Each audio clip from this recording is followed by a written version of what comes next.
cadastro de entidade. O Edom ele não usa o cadastro de filial, o cadastro da empresa do SAP. Tá?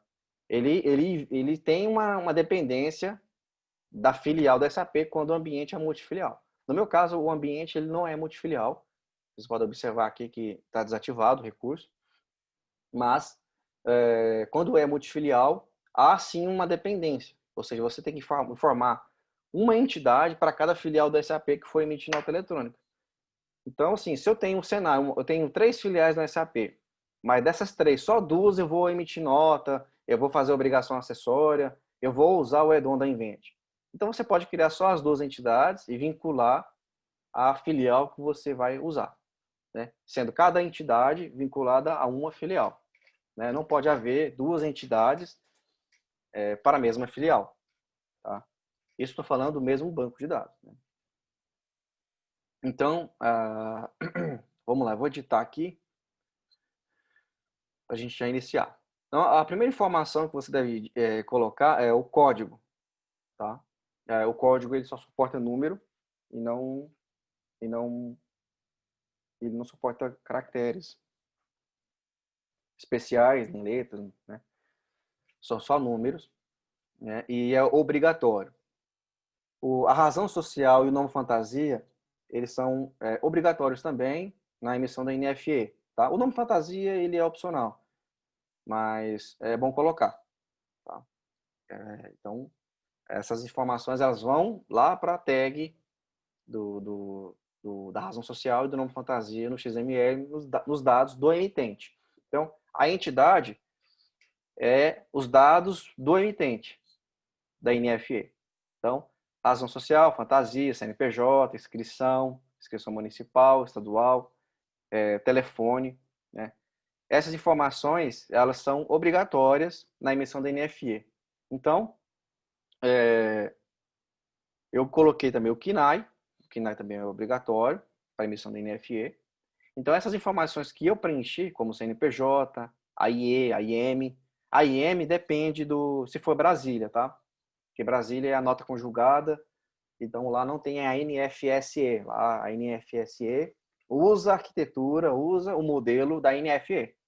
Né? Seria muito bom se todos os outros municípios também usassem. Seria mais prático para todo mundo, inclusive principalmente para o cliente final. Mas só Brasília usa e Manaus também usa o NFCE para emissão de serviço, tá? Que é a nota de cupom. É o cupom, é a nota fiscal de consumidor, né? E é o que substitui o cupom fiscal, o modelo 2D lá. Então, dessa tela, eu vou colocar aqui a filial, se for multifilial, nesse campo, ó. Esse campo aqui, empresa multifilial. É muito importante indicar a filial que essa entidade vai representar. Portanto, eu tenho que colocar os dados fiscais coerentes com essa filial. Isso uma vez feito isso errado, você pode ter uma série de problemas, porque imagina só, você ter uma filial no SAP ele vai ter uma representação fiscal, que é lá no documento de marketing tem a filial definida no documento. Mas se você colocou, digamos que os dados fiscais aqui no cadastro de entidade são da matriz, mas você colocou a filial do SAP como sendo a empresa filial, a entidade, né, filial, então você vai ter uma informação trocada. Então no SAP está a filial da empresa, não estou falando da filial SAP, da configuração de multifilial SAP, só que a filial usando a entidade da matriz, tá? Então você vai ter esse, tipo assim, pô, mas a nota no SAP, o emitente é um e o Edom está colocando o outro. Vai acontecer isso se informar a filial errada. Então, portanto, tem que ter muito cuidado aqui para não ter essa confusão. Tá? O endereço é preenchimento de todos os dados, tá? Porque a Cefaz, ela critica assim, o estado, o município. Se você mandar um CNPJ e não pertencer àquele estado ou município, ele pode recusar a nota. Geralmente, eles falam que não encontrou na base de dados, tal, algo nesse sentido. O endereço, no caso CEP, bairro, tipo de endereço, se é rua, avenida, geralmente ele não critica, né? Mas se for, por exemplo, mas não pode ficar sem, por exemplo, sem o número. Ou, aliás, tem que ter lá pelo menos um S/N. O tipo, se é avenida, rua, tem que ter, né? Aqueles que usam, são produtores rurais e são CPF, emitem NFE, produtor rural, né? Eles têm que colocar aqui o quilômetro, o nome da fazenda, tipo, o bairro, às vezes coloca lá o distrito, enfim. Tem que preencher tudo, tá? O layout da NFE requer essas informações, então ele obriga mesmo. Dúvidas relacionadas ao XML, vocês podem consultar também o manual do contribuinte, o 6.0, Minuta, que eu acho que é o mais atual. Existem outros que são candidatos ao manual do contribuinte, que tem as notas técnicas incorporadas ali. Acho que é o 7.0. Mas esse, ele é um rascunho, não está 100%, né? Eu recomendo o 6.0 e se tiver alguma dúvida específica, é melhor olhar a nota técnica daquela especificação. Tá? Então, existem as notas técnicas no portal da Cefaz. Então, cada nota técnica trata de um assunto, ou vários assuntos, mas ela é fechada em cima de uma nota. Então, é prudente olhar lá. Tá? Os responsáveis, daqui no cadastro de entidade, ele não tem relevância para a emissão da NFE. Tá? Esses responsáveis aqui, eles vão ter sua importância lá na emissão da obrigação acessória. Tá? O substituto tributário tem relevância se a empresa for do segmento de indústria, e se for substituto, você tem que ativar o parâmetro e colocar as UFs que ele é substituto. E aí, caso tenha, tá? Não é obrigatório, mas se tiver a inscrição estadual, tem que preencher, porque se você mandar a nota para a Cefaz, você for classificado como substituto, mandar a classificação lá mandar a tag de IE e ST, e mandar o imposto ST e não mandar IE, a sua nota pode ser rejeitada, né? Então, tem que preencher. Algumas empresas não têm IE, ela é classificada como substituto, mas não tem inscrição. Aí deixa vazio, que aí deve passar. Tá? Então, no meu caso aqui eu não sou, então eu deixo sem. E na aba Impostos, é importante clicar aqui na Listar Padrões, esse botão. O que ele faz? Ele pega as principais categorias de impostos do SAP e faz um relacionamento com as categorias fiscais, que são do EDON. Né? É um depara. Basicamente, o EDON está falando que o ICMS do SAP é equivalente ao ICMS lá no EDON. Né? É um tradutor e o sistema usa isso como referência para poder preencher os impostos no XML e nas obrigações acessórias, relatórios, enfim. Uma vez configurada errado essa tela, você pode, por exemplo, falar que o ICMS do SAP é o PIS. Né? Tá errado. Mas o EDON, ele respeita e vai deixar. Então, quando ele encontrar o ICMS lá na nota, ele vai tratar como sendo PIS. Então, tomar muito cuidado com essa configuração para não ter nenhum problema na emissão da nota, nas obrigações acessórias. Tá? O sistema tem algumas validações nesse sentido, então ele vai obrigar as categorias básicas, tipo ICMS. Então, por mais que você faça aqui inclusão manual, ele vai obrigar as básicas, né? Por exemplo, eu não tenho o imposto de importação, mas eu poderia colocar aqui, né? Quando eu for fazer uma nota de importação.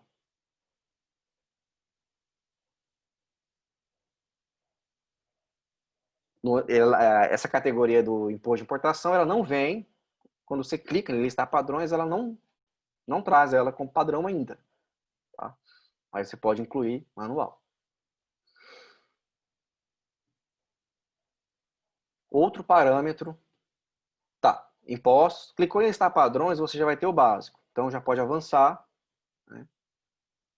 E aqui em parâmetros, eu vou comentar existem vários parâmetros que são relevantes, mas dentro de um cenário específico. Eu vou comentar o parâmetro que é trivial da NFE por enquanto, para você ter um cadastro de empresa que já pode, que tem condições de comunicar com a Cefaz sem ter nenhum problema de erro de esquema ou falha de dados obrigatórios nesse sentido.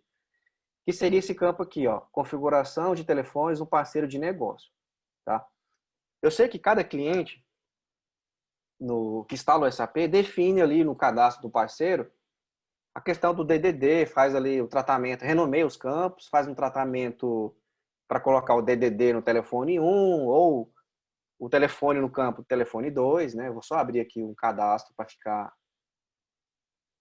um pouco mais claro aqui o que eu estou falando, porque o SAP não tem DDD, né? Assim, o campo DDD de forma nativa. Então, tem o fone 1 e o fone 2, e aí, dependendo da empresa, faz um tratamento aqui para o campo telefone 1 ele ser preenchido com DDD, e o campo telefone 2 assume o telefone, né? Vamos dizer assim mesmo.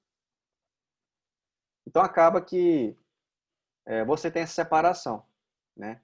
E tem clientes que tanto faz, o DDD e o telefone é tudo junto, e se a empresa tiver outro telefone, um segundo número, coloca aqui embaixo o DDD e o telefone também junto. Não tem distinção entre DDD do telefone. Então, cada contribuinte, cada emitente, né, ou até mesmo quem implantou o SAP, definiu isso aqui junto ao cliente. Então, ele tem que orientar o EDON nesse sentido, né? Porque se eu coloquei, lógico, esse cadastro aqui tem que ser padrão. Eu não posso, para fornecedor, o telefone 1 assume DDD. E para cliente, o campo o telefone 2 assume o DDD. Não, tem que ser um padrão geral. Cliente, fornecedor, lead, todos vão assumir um comportamento aqui e você vai indicar ao EDON como que ele deve ler esse campo. Se o campo telefone 1 ele é o DDD, o campo telefone 2 é o telefone, ou inverso, ou ambos, né? Então, esse parâmetro aqui tem tem muita importância na emissão da NFE, porque o EDON ele pode preencher, por exemplo, parcialmente o campo telefone, pode preencher errado, ele pode cortar, tudo isso dependendo da configuração. Então, tem sim seu impacto, é importante ficar atento a isso, tá? Facilmente você vai descobrir que isso aqui tá errado, porque a nota ela vai ser rejeitada. Vai falar que o telefone não foi preenchido adequadamente, né?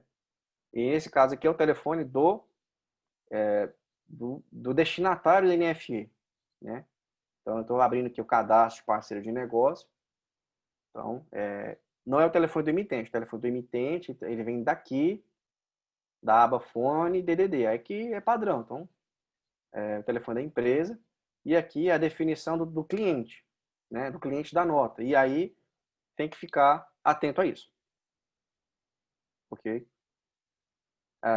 Aqui a instalação do certificado. Na emissão da NFE, ainda ele não lê o certificado daqui. Tá? Mas o DFE, que é o EDON que pega as notas da Cefaz, né, que vai lá buscar as notas emitidas contra a empresa, ou seja, a empresa, a razão social aqui, ela tem notas na Cefaz que os fornecedores emitiram contra ela, e ela pode usar o Taxon DFE, que é outro EDON, não é o NFE, para poder obter esses XMLs, né? Então, e aí ele usa o certificado daqui. Mais na frente, a NFE também vai usar o certificado, tá? Dessa aba. E também tem relevância para a NFSE. A NFSE, dependendo da prefeitura, pode pegar o certificado daqui também, do cadastro da entidade. Tá? E alguns parâmetros que eu vou comentar mais na frente, dependendo do cenário, eu vou citar aqui. Tá? A maioria desses parâmetros tem, principalmente, assim, tem a ver com a escrituração de impostos, como o SPED tem que ler uma determinada configuração desse AP. Então, na emissão de nota, você vai ficar mais atento ao telefone inicialmente,